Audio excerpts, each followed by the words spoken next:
Their cessation is brought about by persistent inner effort and non-attachment. Of these two, abhyasa, the inner practice, is the effort to be firmly established in oneself. It becomes firmly grounded when continued for a long time, without interruption and with reverent devotion.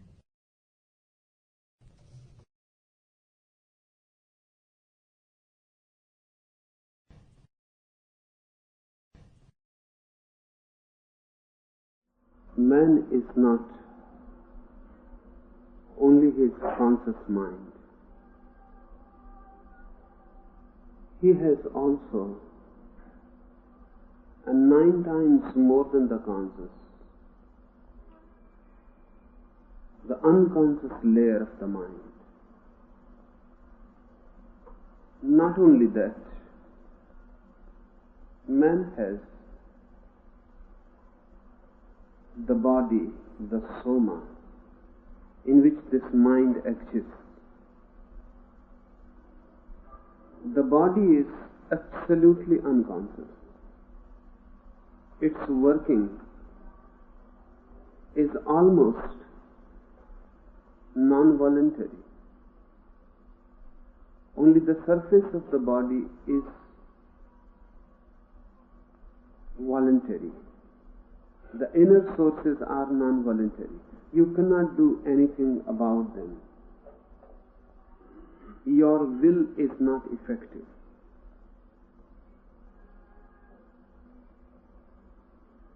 This pattern of man's existence has to be understood before one can enter into oneself.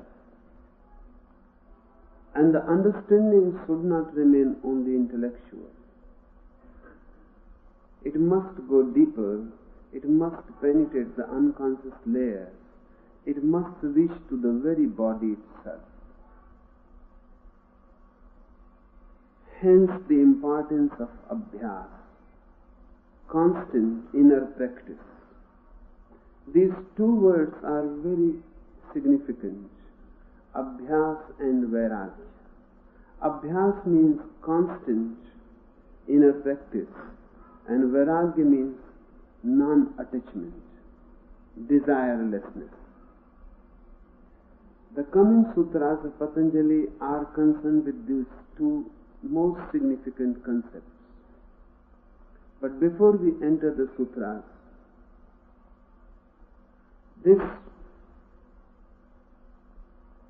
the pattern of human personality is not totally intellectual, has to be firmly grasped. If it was only intellect, then there was no need for abhyas, constant, repetitive effort. You can understand immediately anything if it is rational through the mind. But just that understanding won't do. You can understand easily anger is bad, poisonous. But this understanding is not enough for the anger to leave you, to disappear. In spite of your understanding, the anger will continue. Because the anger exists in many layers of your unconscious mind, not only in the mind but in your body also.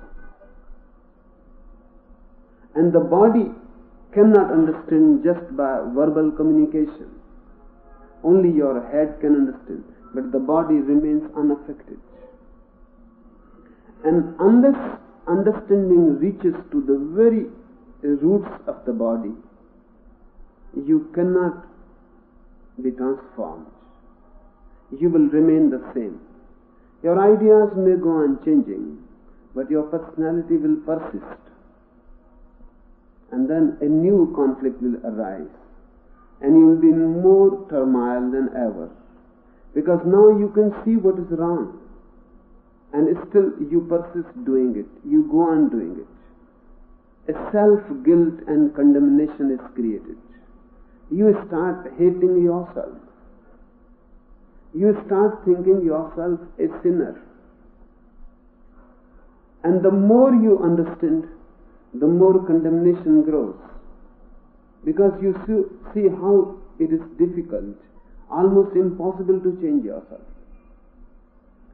Yoga does not believe in intellectual understanding. It believes in bodily understanding, in a total understanding in which your wholeness is involved. Not only you change in your head, but the deep sources of your being also change. How they can change? Constant repetition of a particular practice becomes non-voluntary. If you do a particular practice constantly, just repeating it continuously, by and by it drops from the conscious, reaches to the unconscious and becomes part of it. Once it becomes part of the unconscious, it starts functioning from that deep source. Anything can become unconscious if you go on repeating it continuously. For example, your name has been repeated so constantly from your childhood. Now it is not part of the conscious, it has become part of the unconscious. You may be sleeping with 100 persons in a room, and somebody comes and calls Ram. Is Ram there? 99 persons who are not concerned with the name will go on sleeping. They will not be disturbed. But the person who has the name Ram will suddenly ask, who is calling me? Why are you disturbing my sleep? Even in his sleep he knows his name is Ram. How this name has reached so deep? Just by constant repetition. Everybody is repeating his name. Everybody is calling. He himself introducing himself. Continuous use. Now it is not conscious. It has reached to the unconscious. The language, your mother tongue, becomes a part of the unconscious. Whatsoever else you learn later on will never be so unconscious. It will remain conscious. That's why your unconscious language will continuously affect your conscious language. If a German speaks English, it is different. If a French speaks English, it is different. If an Indian speaks English, it is different. The difference is not in English. The difference is in their innermost patterns. The French has a different pattern, unconscious pattern, that affects. So whatsoever you learn later on will be affected by your mother tongue. And if you fall unconscious, then only your mother tongue can penetrate. I remember one of my friends who was a Maharashtrian. He was in Germany for 20 years or even more. For 20 years he was using German language. He has completely forgotten his own mother tongue, Marathi.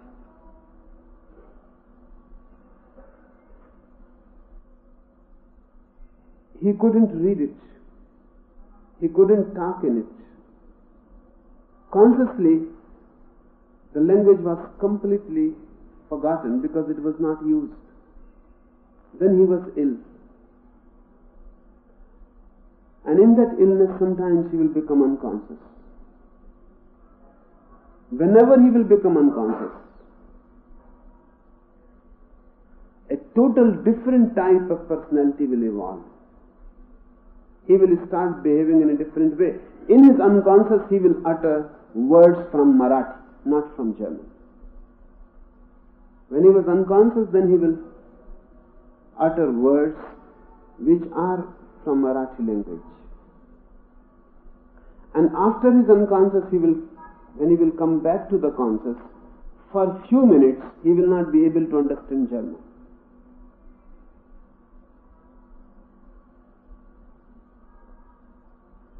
constant repetition in the childhood goes deeper, because the child has no conscious really. He has more of unconscious, just near the surface. Everything enters into the unconscious. As he will learn, as he will get educated, the conscious will become a thicker layer. Then less and less penetration towards the unconscious. So psychologists say that almost 50% of your learning is finished by the 7th year of your age. The 7th year of your life, you have almost known half of the things that you are ever going to know. Your half education is finished. And this half is going to be the base. Now everything else will be just imposed on it. And the deeper pattern will remain of the childhood. That's why modern psychology, modern psychoanalysis, psychiatry, they all try to penetrate to your childhood. Because if you are mentally ill, somewhere the seed is to be found in your childhood, not now. The pattern must be located there in your childhood. Once that deep pattern is located, then something can be done and you can be transformed. But how to penetrate it? Yoga has a method. That method is called abhyas. Abhyas means constant, repetitive practice of a certain thing. Why through repetition something becomes unconscious? There are few reasons for it. If you want to learn something, you will have to repeat it. Why? If you read a poem just once, you may remember few words here and there.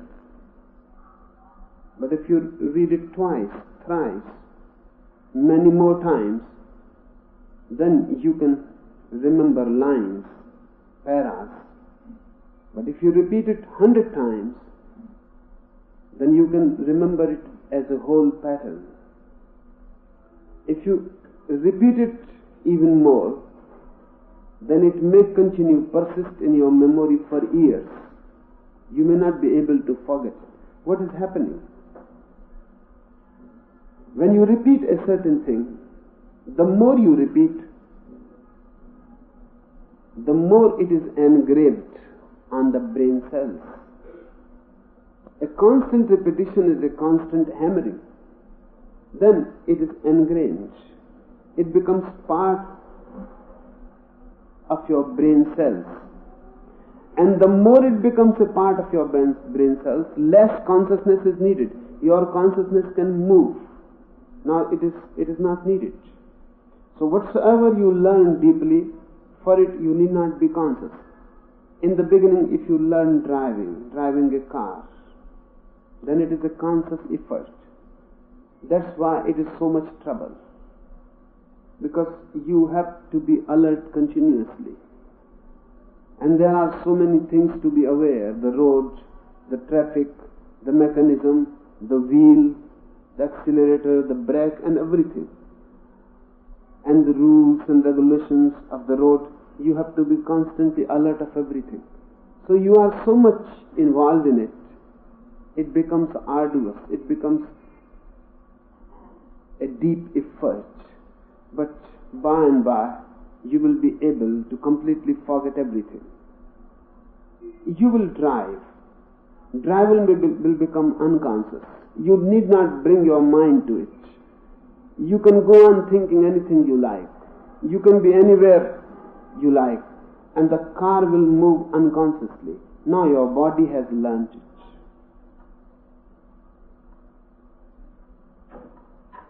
Now the whole mechanism knows it. It has become an unconscious learning. Whenever something becomes so deep that you need not be conscious about it, it falls into the unconscious. And once a thing has fallen into the unconscious, it will start changing your being, your life, your character, and the change will be effortless now. You need not be concerned with it. Simply, you will move in the directions which the unconscious is giving you. Yoga has worked very much on abhyas, constant repetition. This constant repetition is just to bring your unconscious into work. And when unconscious starts functioning, you are at ease. No effort is needed. Things become natural. It is said in old scriptures that a sage is not one who has a good character, because even that consciousness shows that the anti still exists, the opposite still exists. A sage is one who cannot do bad, cannot think about it. The goodness has become unconscious. It has become like breathing. Whatsoever he is going to do will be good. It has become so deep in his being that no effort is needed. It has become his life. So you cannot say a sage is a good man. He doesn't know what is good, what is bad. Now there is no conflict. The good has penetrated so deeply that there is no need to be aware about it. If you are aware about your goodness, the badness still exists side by side. And there is a constant struggle. And every time you have to move into action, you have to choose. I have to do good, I have not to do bad. And this choice is going to be a deep turmoil, struggle, a constant inner violence, inner war. And if conflict is there, you cannot be at ease at home. Now we should enter the sutra. The cessation of mind is yoga. But how the mind can cease?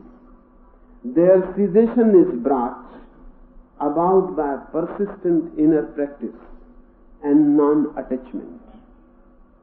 Two things. How the mind can cease with all its modifications. One, abhyas, persistent inner practice. And second, non-attachment.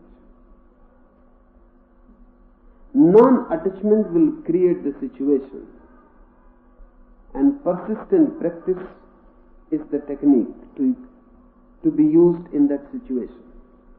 Try to understand both.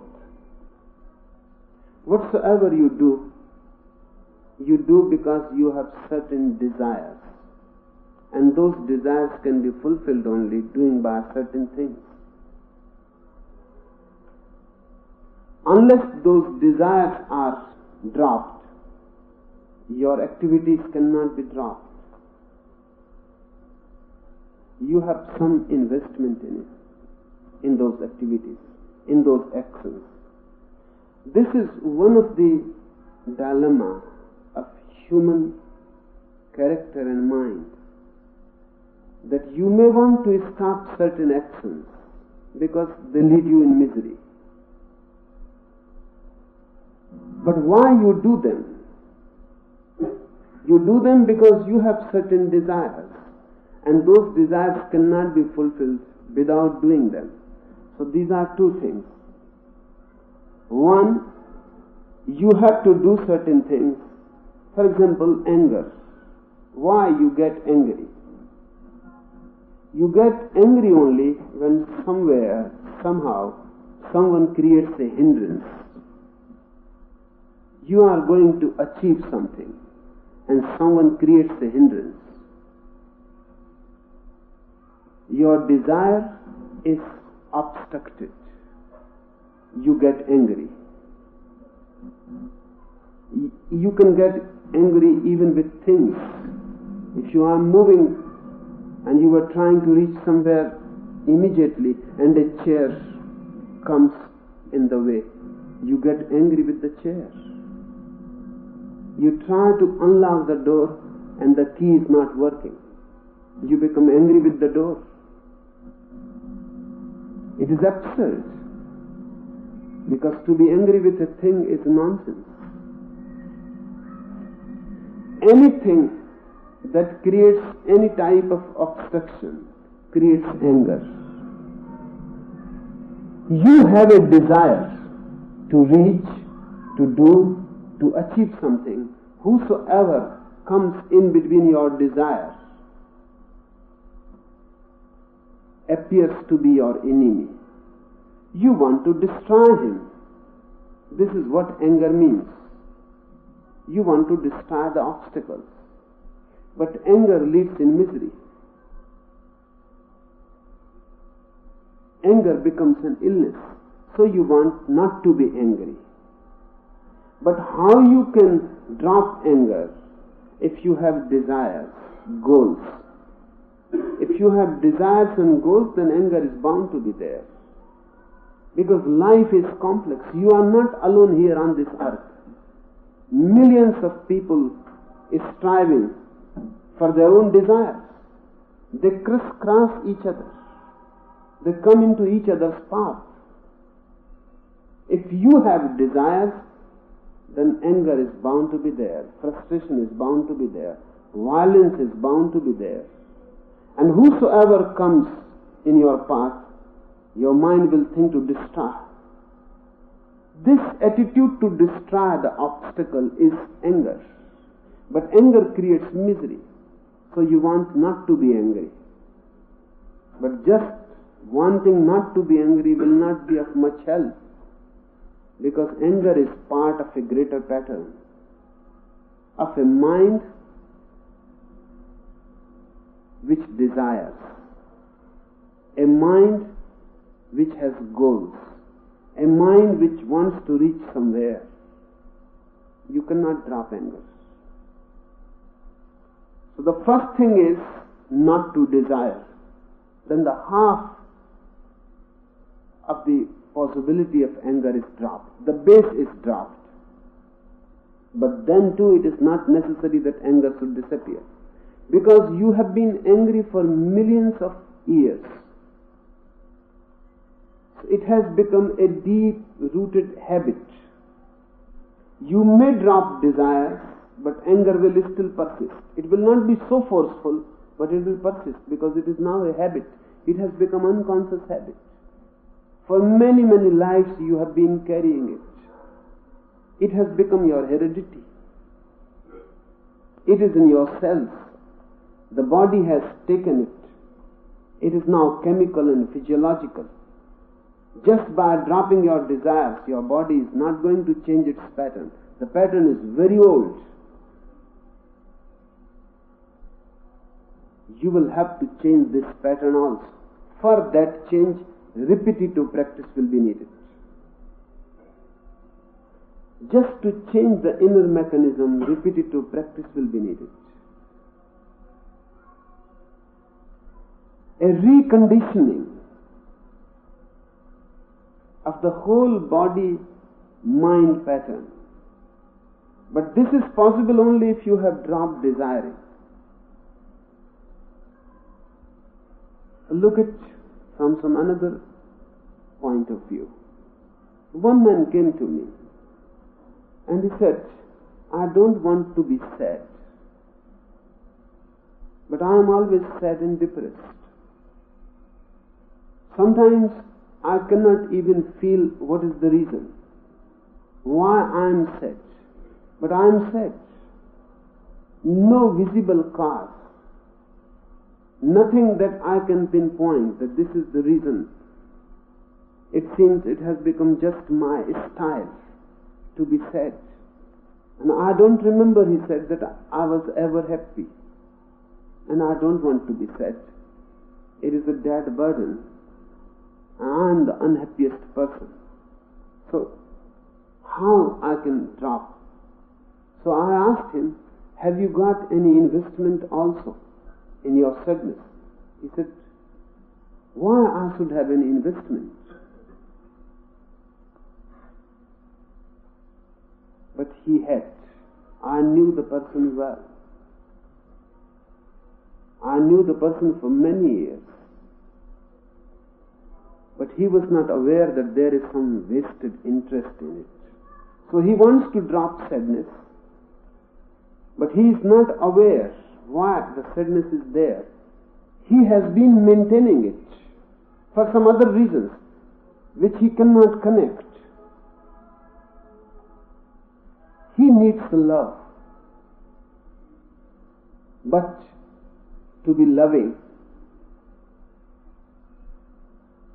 if you need love, you need to be loving. If you ask for love, you have to give love. And you have to give more than you can ask. But he is a miser. He cannot give love. Giving is impossible to him. He cannot give anything. Just the word giving, and he will shrink within himself. He can only take. He cannot give. He is closed as far as giving is concerned. But without love, you cannot flower. Without love, you cannot attain any joy. You cannot be happy. And he cannot love because love looks like giving something. It is a giving, wholehearted giving of your all that you have, your being also. He cannot give love, he cannot receive love. Then what to do? But he hankers, as everybody hankers for love. It is a basic need, just like food. Without food your body will die, and without love your soul will shrink. It is a must. Then he has created a substitute, and that substitute is sympathy. He cannot get love because he cannot give love, but he can get sympathy. Sympathy is a poor substitute for love. So he is sad. When he is sad, people give him sympathy. Whosoever comes to him feels sympathetic, because he is always crying and weeping. His mood is always that of a very miserable man. But he enjoys, whenever you give him sympathy, he enjoys. He becomes more miserable, because the more he is miserable, the more he can get this sympathy. So I told him, you have a certain investment in your sadness. This whole pattern, just sadness cannot be dropped. It is rooted somewhere else. Don't ask for sympathy. But you can stop asking for sympathy only when you start giving love, because it is a substitute. And once you start giving love, love will happen to you. And then you will be happy. Then a different pattern is created. I have heard one man entered one car park. He was in a very ridiculous posture. It looked almost impossible how he is walking, because he was grouching as if he is driving a car. His hands on some invisible wheel moving, his feet on some invisible accelerator, and he was walking. And it was so difficult, so impossible how he was walking. A crowd gathered there. He was doing something impossible. And they asked the attendant, what is the matter? What this man is doing? The attendant said, don't ask loudly.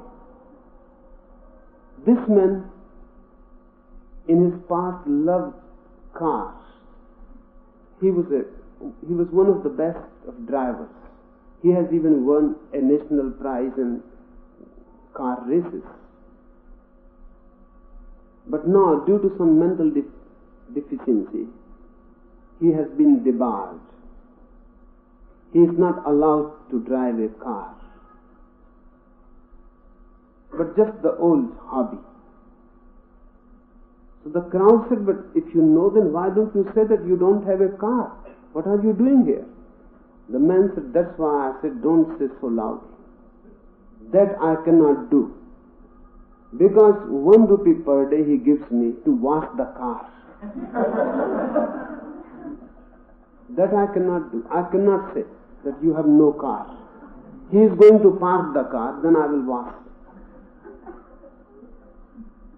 That 1 rupee investment, the vested interest is there.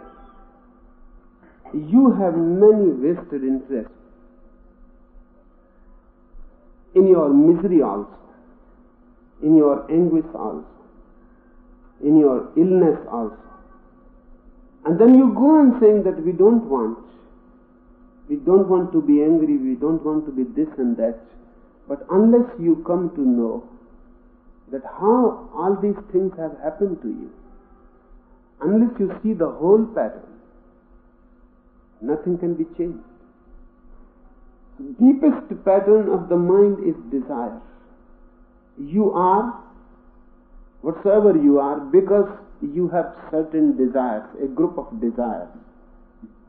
Patanjali says, first thing is non-attachment. Drop all desires. Don't be attached. And then, abhyas. For example, someone comes to me and he says, I don't want to collect more fat in my body, but I go on eating. I want to stop it, but I go on eating. The wanting is superficial. There is a pattern inside. Why he goes on eating more and more? And even for a few days he stops. Then again, with more gusto, he eats. And he will collect more weight than he has lost through few days fasting or dieting. And this has been continuously for years. It is not just a question of eating less. Why he is eating more?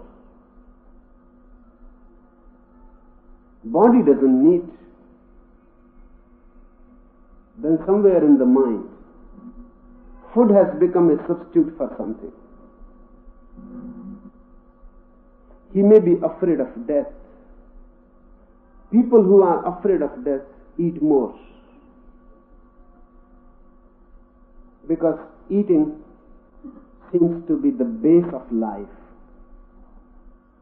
The more you eat, the more alive. This is the arithmetic in their mind. Because if you don't eat, you die. So non-eating is equivalent to death. Then more eating equivalent to more life. So if you are afraid of death, you will eat more. Or if nobody loves you, you will eat more. Food can become a substitute for love.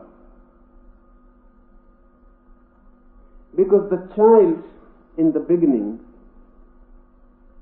comes to associate food and love. The first thing the child is going to be aware is mother, the food from the mother and the love from the mother.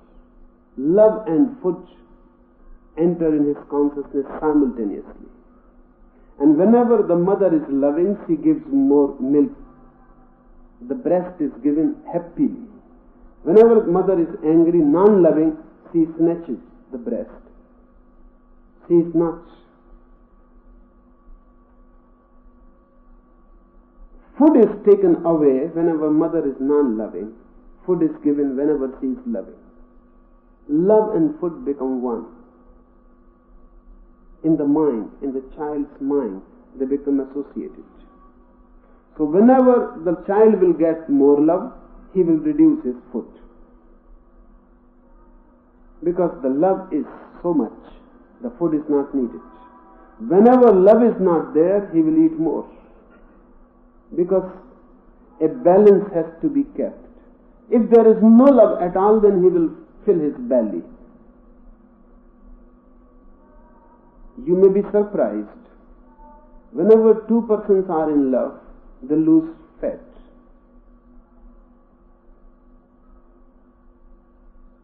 That's why girls start gathering fat the moment they are married. When love is settled, they start gathering fat. Because now there is no need. The love and the world of love is in a way finished.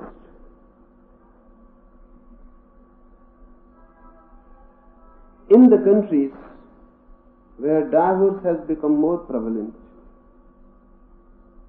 the women are showing better figures. In the countries where divorce is not prevalent, women don't bother at all about their figures. Because if divorce is possible, then the women will have to find new lovers. They are figure conscious. The search for love helps body figures. When love is settled, it is finished in a way. You need not worry about the body. You need not take any care.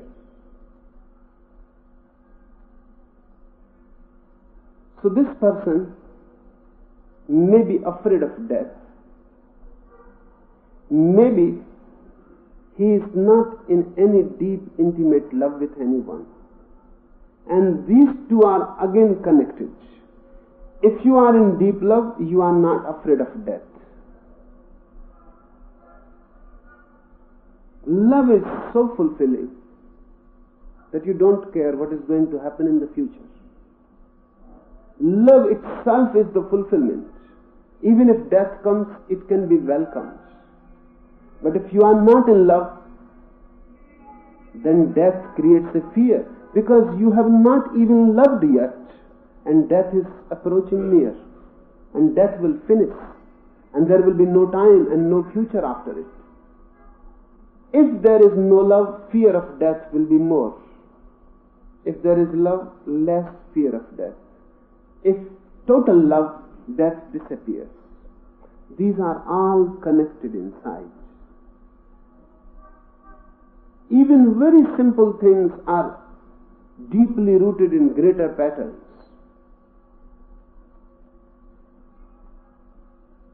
Mullah Nasruddin was standing before his veterinary doctor with his dog and insisting that cut the tail of my dog. And the doctor was saying, but why, Nasruddin? If I cut the tail of your dog, this beautiful dog will be destroyed. He will look ugly. And why you are insisting? Nasruddin said, between you and me, don't say this to anybody. I want the dog's tail to be cut because my mother-in-law is going to come soon.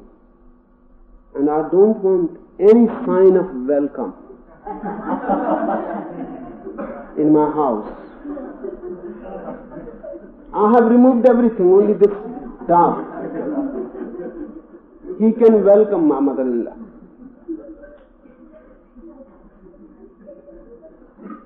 Even a dog's tail has a bigger pattern of so many relationships.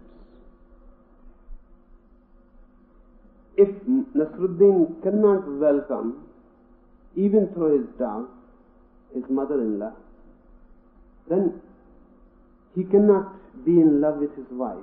It is impossible. If you are in love with your wife, you will welcome the mother-in-law. You will be loving towards her.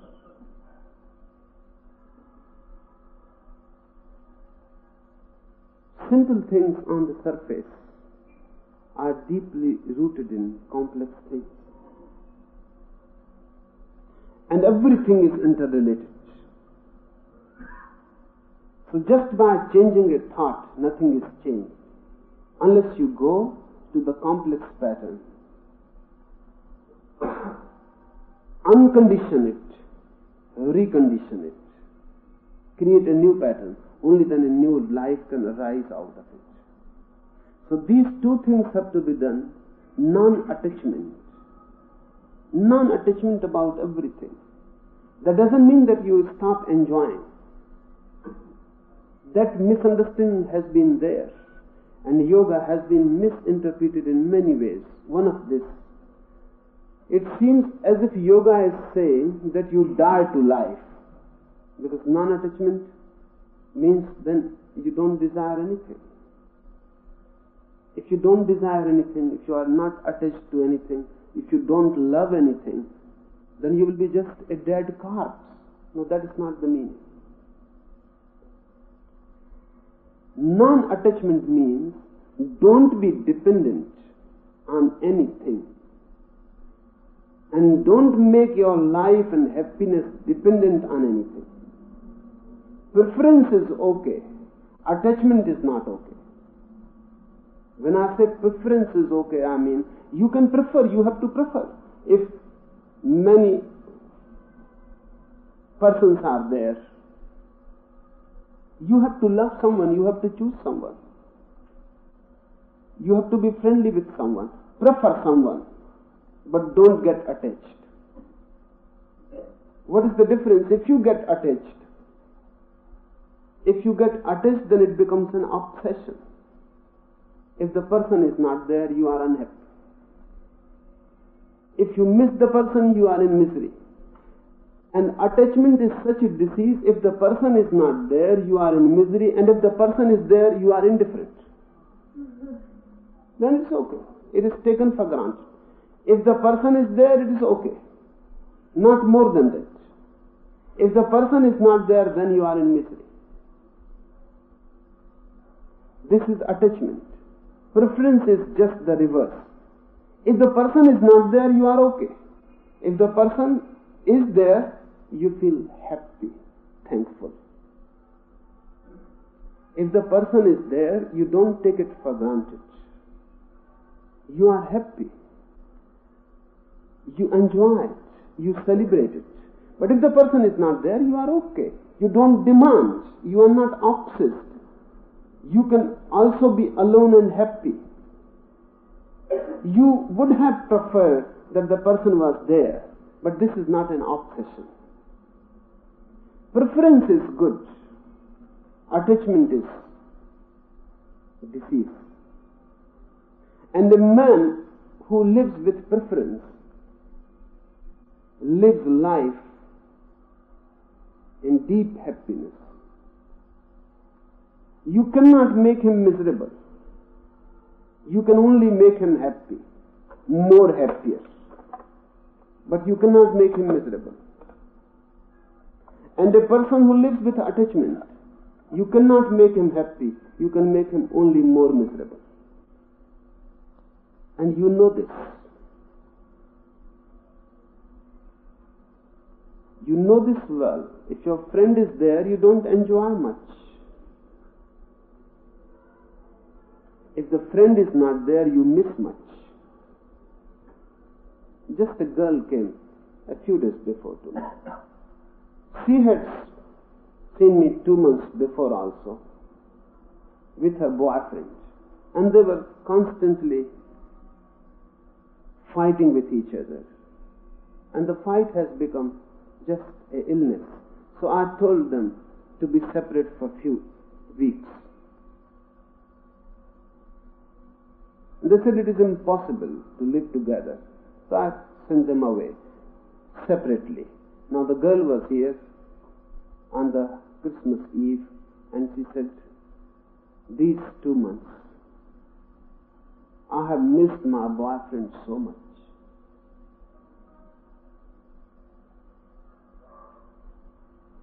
Constantly I am thinking of him. Even in my dreams he has started to appear. Never before it has happened. When we were together, never I have seen him in my dreams. In my dreams I was making love to other men. But now constantly my boyfriend is in my dreams. And now allow us to live together again.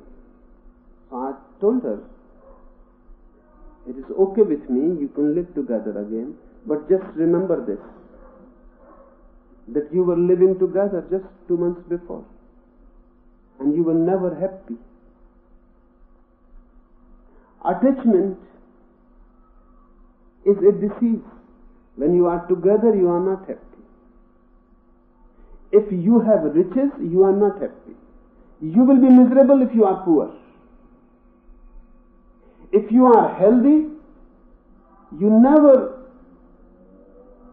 feel thankfulness.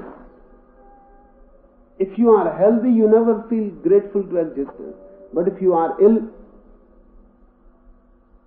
you are condemning whole life and existence. Everything is meaningless and there is no God. Even an ordinary headache is enough to cancel all gods. But when you are happy and healthy, you never feel like going to a church or a temple just to thank that I am happy and I am healthy. And I have not earned these. These are simply gifts from you. Mullah Nasruddin once fell in a river and he was just going to be drowned. He was not a religious man. But suddenly, at the verge of death, he cried loudly, Allah, God, please save me, help me. And from today now, I will pray and I will do whatsoever is written in the scripture.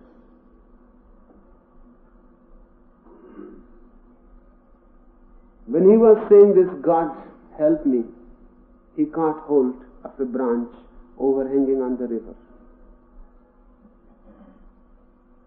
And when he was grabbing and coming towards safety, he felt relaxed. And he said, now it is okay. Now you need not worry. He told again to God, now you need not worry. Now I am safe. Suddenly the branch broke. And he fell again. So he said, can't you take a simple joke?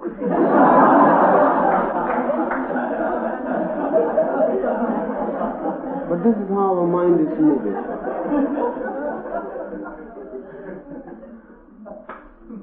Attachment will make you more and more miserable.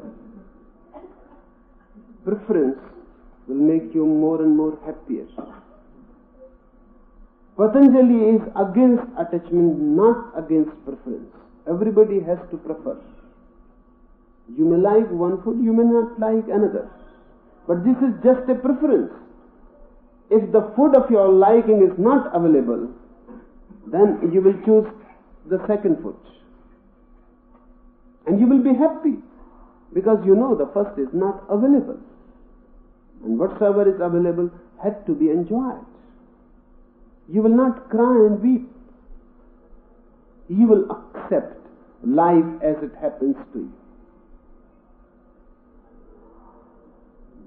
But a person who is constantly attached with everything never enjoys anything and misses always.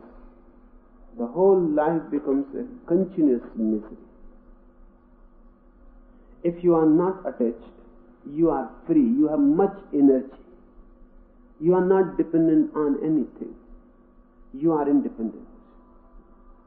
And this energy can be moved into inner effort.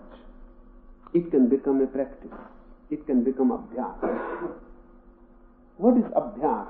Abhyas is fighting the old habitual pattern.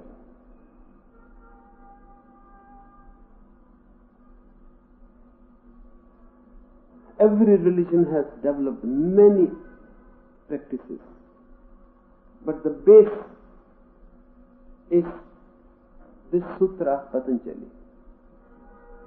For example, whenever you get angry, make it a constant practice that before entering into anger, you will take 5 deep breaths.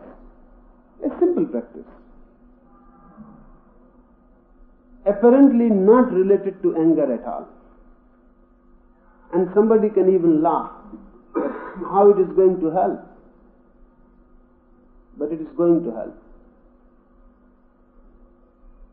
Whenever you feel anger is coming, before you express it, take 5 deep exhalation, inhalation. What it will do? It will do many things. Anger can be only if you are unconscious. And this is a conscious effort. Just before anger, you consciously breathe in and out 5 times. This will make your mind alert. And in alertness, anger cannot enter.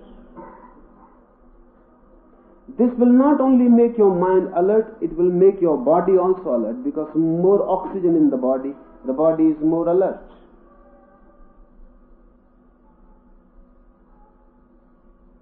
In this alert moment, suddenly you will feel that the anger has disappeared.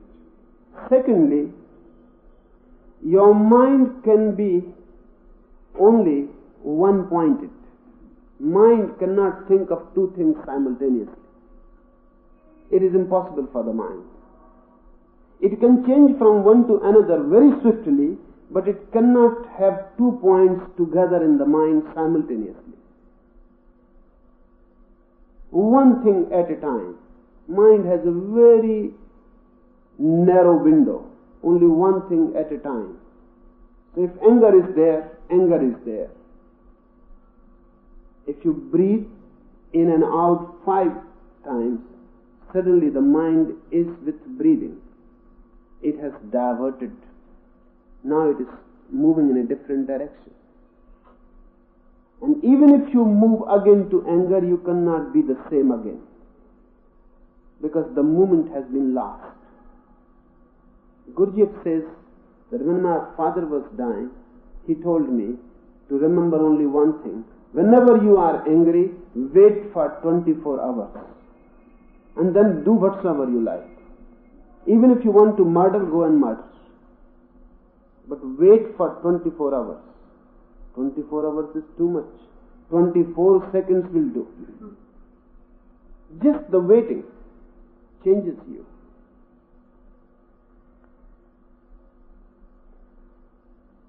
The energy that was flowing towards anger has taken a new route. It is the same energy. It can become anger, it can become compassion. Just give it a chance. So old scriptures say, if a good thought comes to your mind, don't postpone it, do it immediately. And if a bad thought comes to your mind, postpone it, never do it immediately. But we are very cunning, are very clever. We think whenever a good thought comes, we postpone. Mark Twain has written in his memoirs that he was listening to a priest in a church for 10 minutes. The lecture was just wonderful. And he thought in his mind that today I am going to donate $10. This priest is wonderful. This church must be helped. He decided for $10 he is going to donate after the lecture. 10 minutes more, and he started thinking that $10 will be too much. 5 will do. 10 minutes more, and he thought, this is not even worth 5, this man. Now he is not listening. Now he is worried about those $10. He has not told anybody, but now himself convincing that this is too much. By the time, he says, the lecture finished, I decided not to give anything. And when the man came before me to take the donations, the man who was moving, even I thought to take few dollars and escape from the church.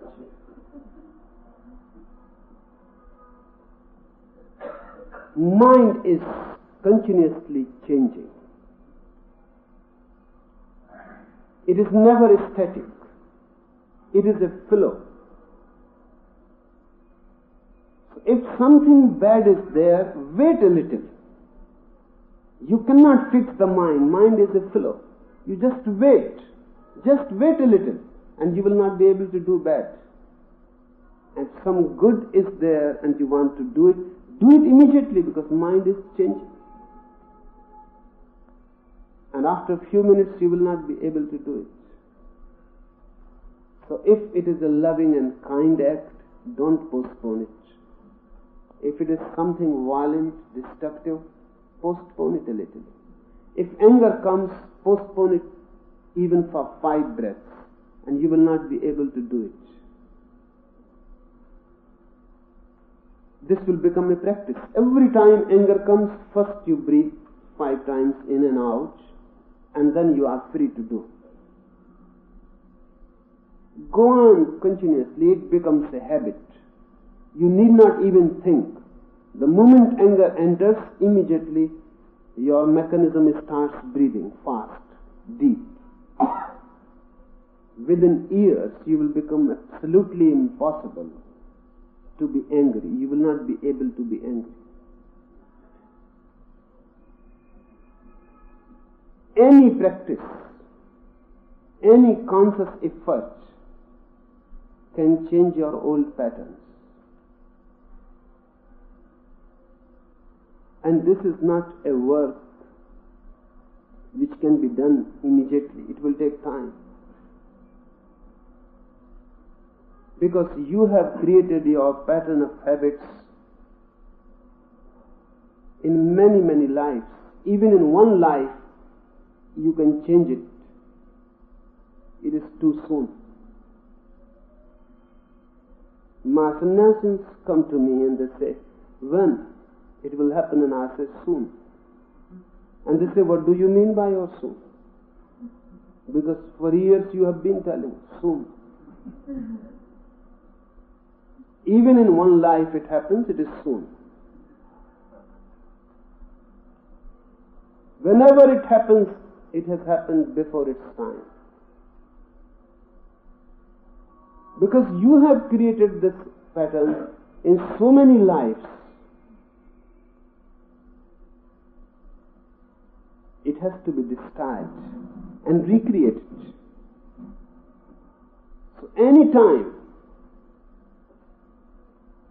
even life is not too late. Their cessation is brought about by persistent inner practice and non-attachment. Of these two, abhyas, the inner practice, is the effort for being firmly established in oneself. The essence of abhyas is to be centered in oneself. Whatsoever happens, you should not move immediately. First you should be centered in yourself. And from that centering, you should look around and then decide. Someone insults you and you are pulled by his insult. You have moved without consulting your center, without even for a single moment going back to the center and then moving. You have moved.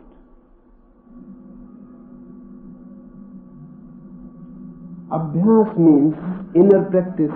Conscious effort means before I move out, I must move within. First, movement must be towards my center. First, I must be in contact with my center.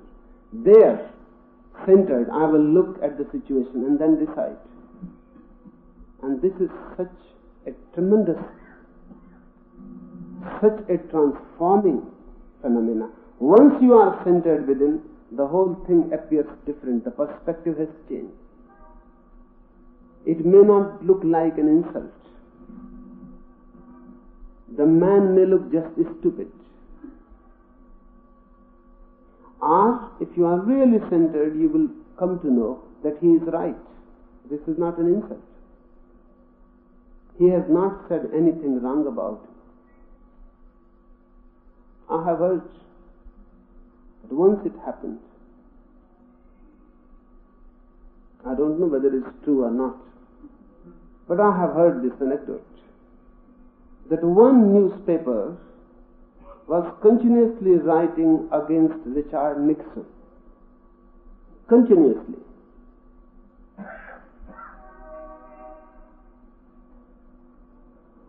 Defaming him,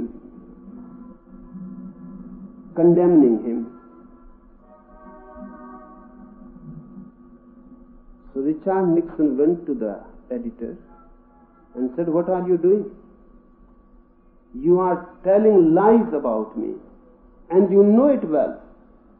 The editor said, "Yes, we know that we are telling lies about you. But if we start telling truths about you, you will be in more trouble."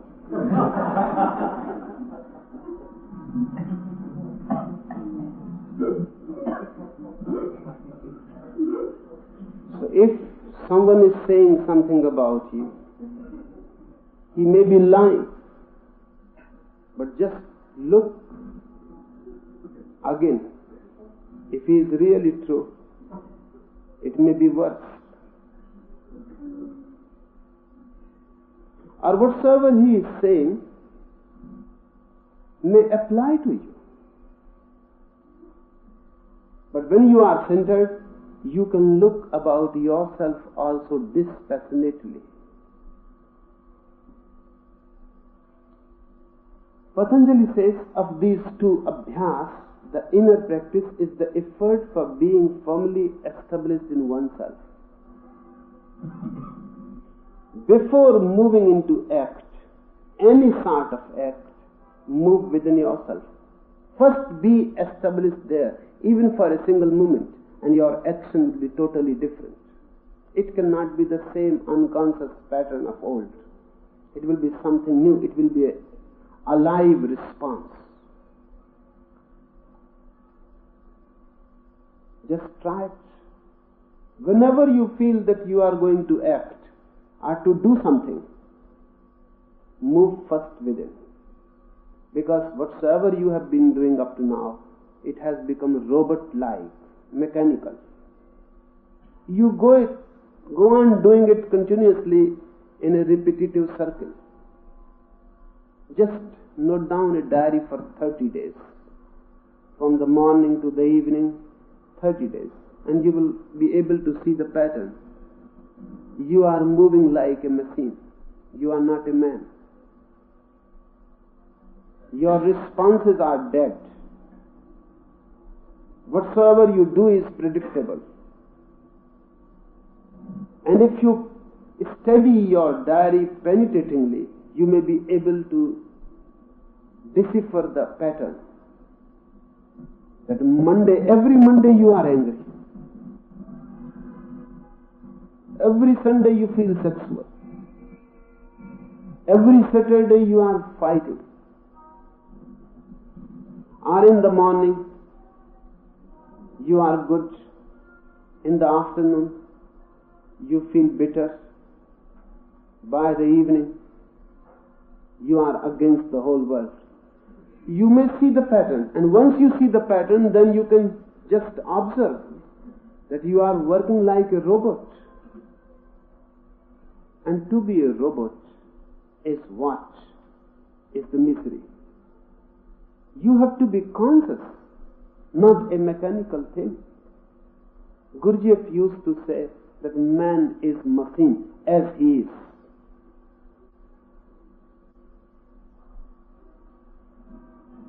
You become man only when you become conscious.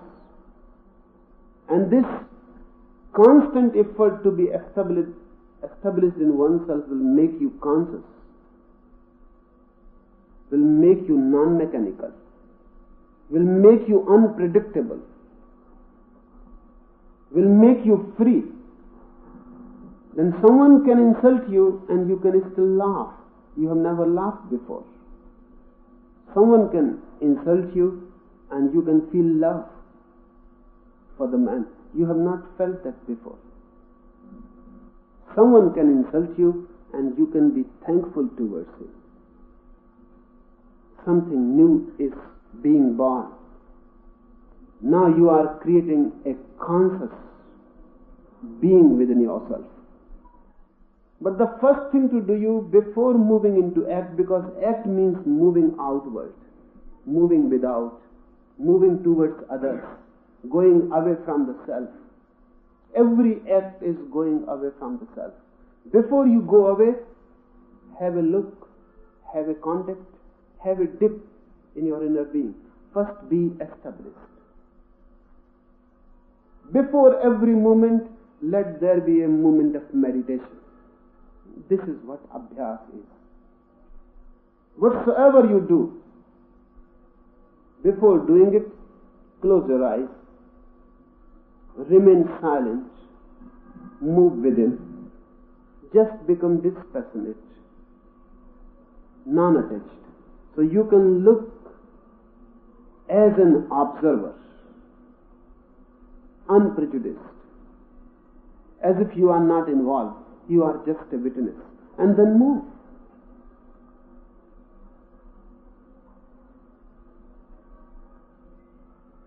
One day, just in the morning, Mullah Nasruddin's wife said to Mullah that in the night while asleep, you were insulting me. You were saying things against me, swearing against me. What do you mean? You will have to explain. Mullah Nasruddin said, but who says that I was asleep?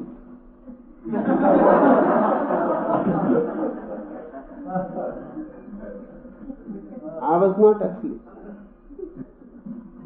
Just the things I want to say, I cannot say in the day.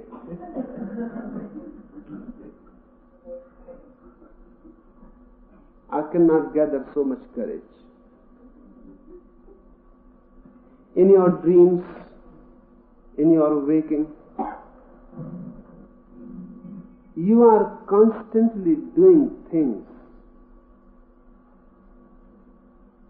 And those things are not consciously done. As if you are being forced to do them. Even in your dreams you are not free. This constant mechanical behavior is the bondage. So how to be established in oneself? Through abhyas. Sufis use continuously whatsoever they say, do, they sit and they stand, whatsoever they do. Before a Sufi disciple stands, he will take Allah's name. First he will take God's name. He will sit, he will take God's name. An action is to be done. Even sitting is an action. So sitting he will say Allah. Standing he will say Allah. If it is not possible to say loudly, he will say inside. Every action is through the remembrance. And by, this remembrance becomes a constant barrier between him and the action. A division, a gap. And the more this gap grows, the more he can look at his own action as if he is not the doer. Continuous repetition of Allah, by and by he starts seeing that only Allah is the doer. I am not the doer. I am just a vehicle or an instrument. And the moment this gap grows, all that is evil falls. You cannot do evil. You can do evil only when there is no gap between the actor and the action. Then good flows automatically. Greater the gap between the actor and the action, more the good. Life becomes a sacred thing. Your body becomes a temple. Anything that makes you alert, established within yourself. is abhyas. Of these two, abhyas, the inner practice, is the effort for being firmly established in oneself. It becomes firmly grounded on being continued for a long time without interruption and with reverent devotion. Two things. Continuous practice for a long time. How much long? It will depend. It will depend on you, on each person. How long? The length will depend on the intensity. If the intensity is total, then very soon it can happen, even immediately.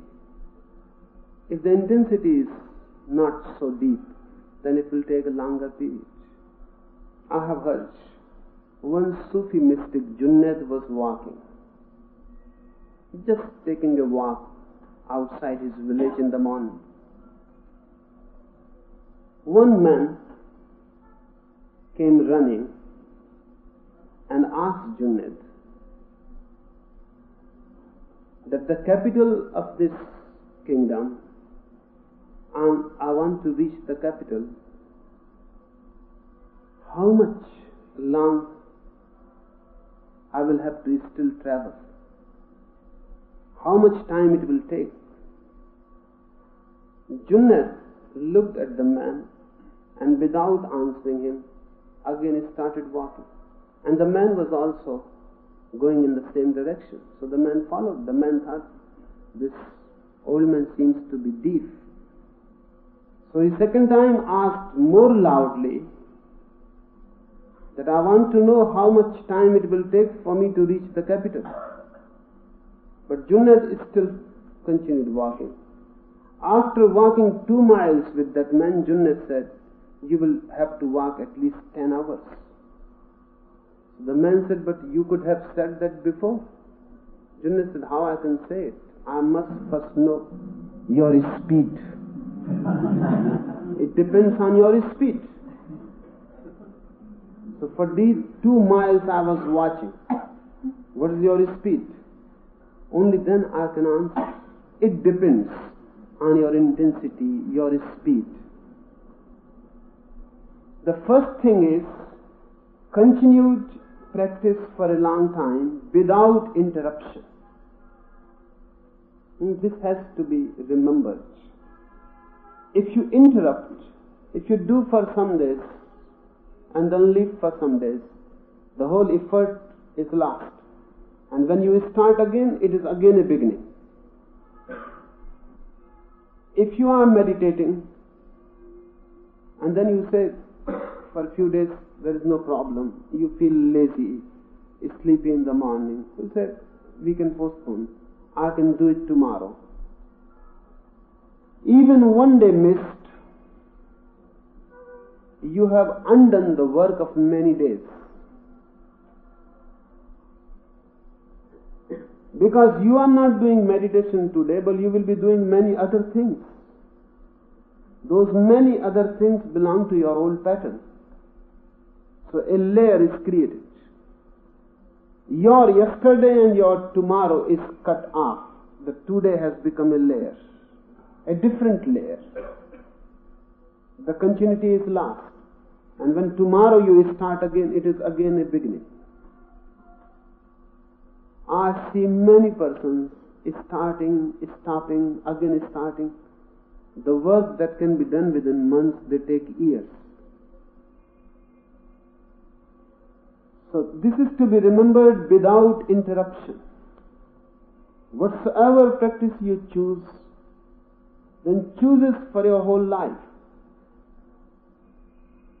And just go on hammering on it. Don't listen to the mind.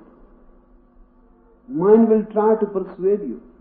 And mind is a great seducer.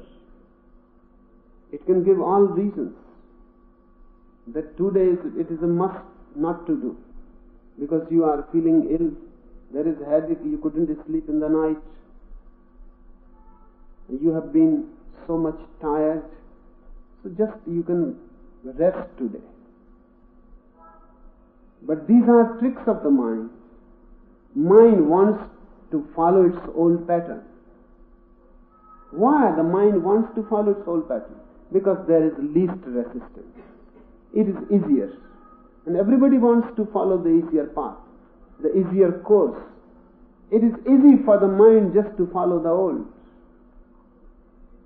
The new is difficult. So mind resists everything that is new. If you are in practice and abhyas, don't listen to the mind. You go on doing. By and by, this new practice will go deep in the mind, and mind will stop resisting, because then it will become easier. Then for mind it will be an easy flow. Unless it becomes an easy flow, don't interrupt.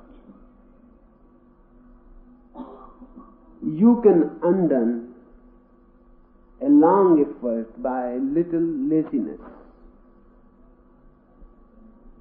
So it must be uninterrupted, and second, with reverent devotion. You can do a practice mechanically with no love, no devotion, no feeling of holiness about it. Then it will take very long, because through love things penetrate easily in you. Through devotion you are open, more open. Seeds fall deeper. With no devotion you can do the same thing. Look, at a temple you can have a hired priest. He will do prayers continuously for years with no result, with no fulfillment through it. He is doing as it is prescribed, but it is a work with no devotion. He may show devotion, but he is just a servant. He is interested in his salary, not in the prayer, not in the puja, not in the ritual. It is to be done. It is a duty. It is not a love. So he will do it years.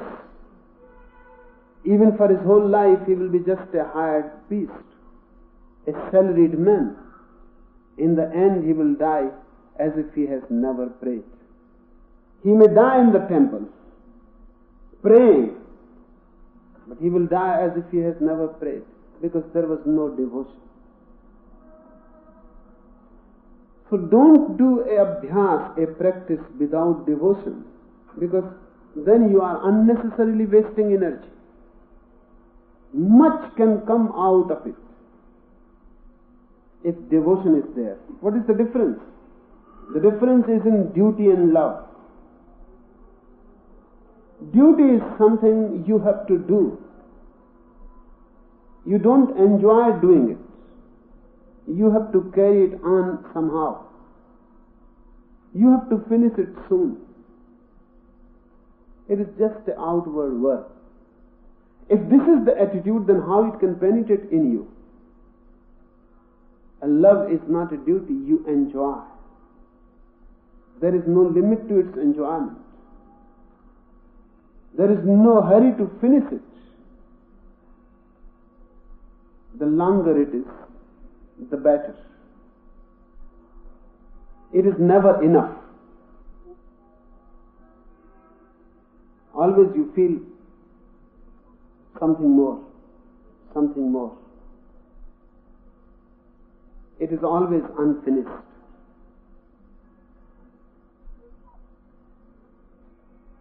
If this is the attitude, then things go deep in you. The seeds reach to the deeper soil. Devotion means you are in love with a particular abhyas, a particular practice. I observe many people, I work with many people. This division is very clear. Those who practice meditation as if they are doing just a technique, they go on doing it for years. but no change happens. It may help a little bodily. They may be more healthy. Their physique will get some benefits out of it. But it is just an exercise. And then they come to me and they say nothing is happening. Nothing will happen. Because the way they are doing, it is just something outside. Just like a work. As they go to their office at 11 and leave the office at 5, with no involvement, they can go to the meditation hall. They can meditate for 1 hour and come back with no involvement.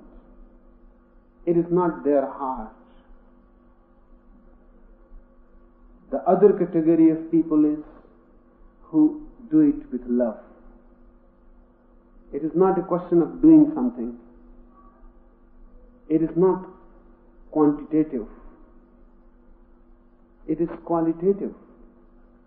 How much you are involved, how much deeply you love it,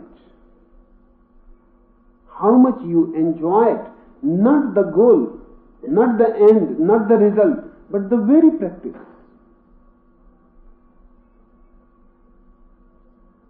Sufis say, repetition of the name of God, repetition of the name of Allah is in itself the bliss.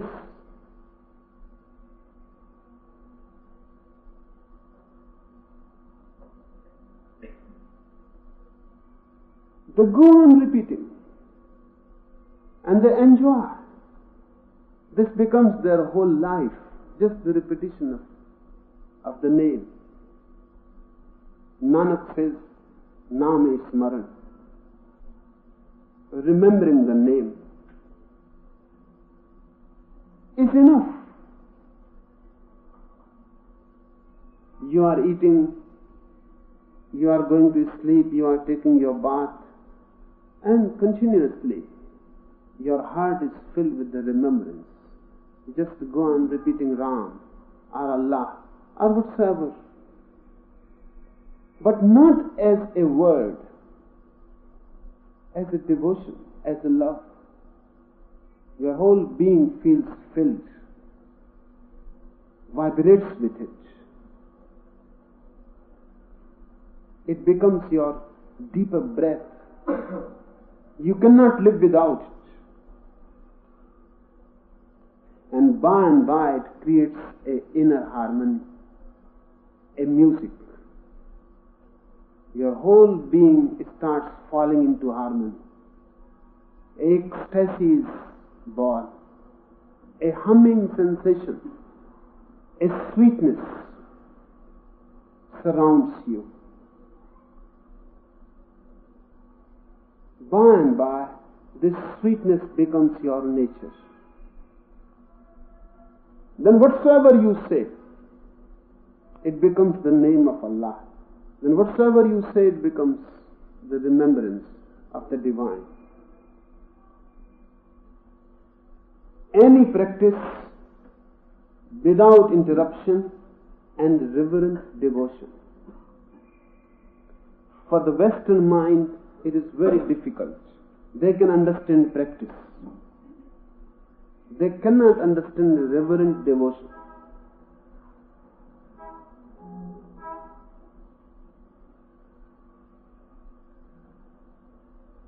They have forgotten completely that language. And without that language, practice is just dead. Western seekers come to me and they say, whatsoever you say we will do. And they follow it exactly as it is said.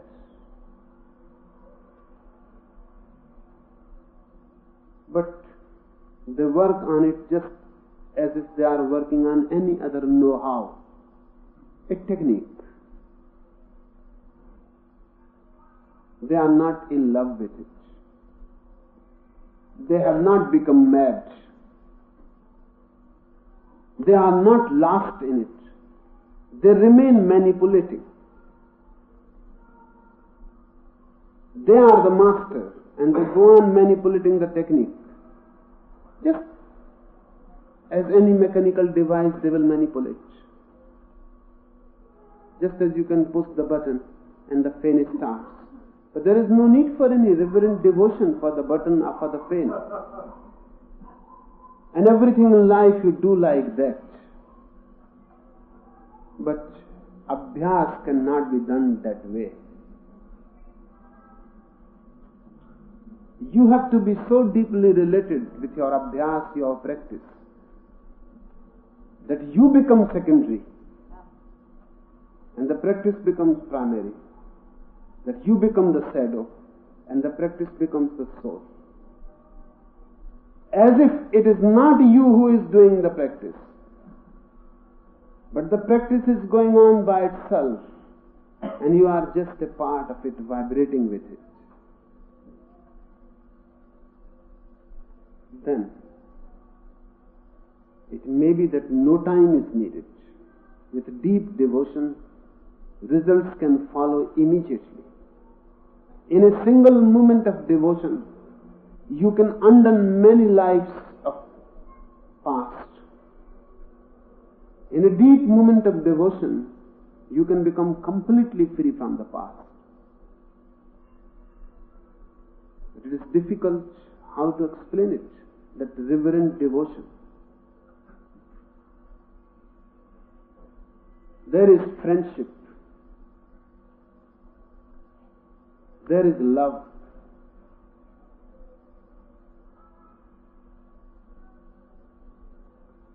And there is a different quality of friendship plus love, which is called reverent devotion. Friendship and love exist between equals. Love between opposite sex. Friendship with the same sex. But on the same level, you are equals. Compassion is just the opposite of reverent devotion. Compassion exists from a higher source towards a lower source. Compassion is like a river flowing from the Himalayas to the ocean. A Buddha is compassion. Whosoever comes to him, his compassion is flowing downwards. Reverence is just the opposite, as if the Ganges is flowing from the ocean towards the Himalaya, from the lower to the higher. Love is between the equals, compassion from the higher to the lower, devotion from the lower to the higher.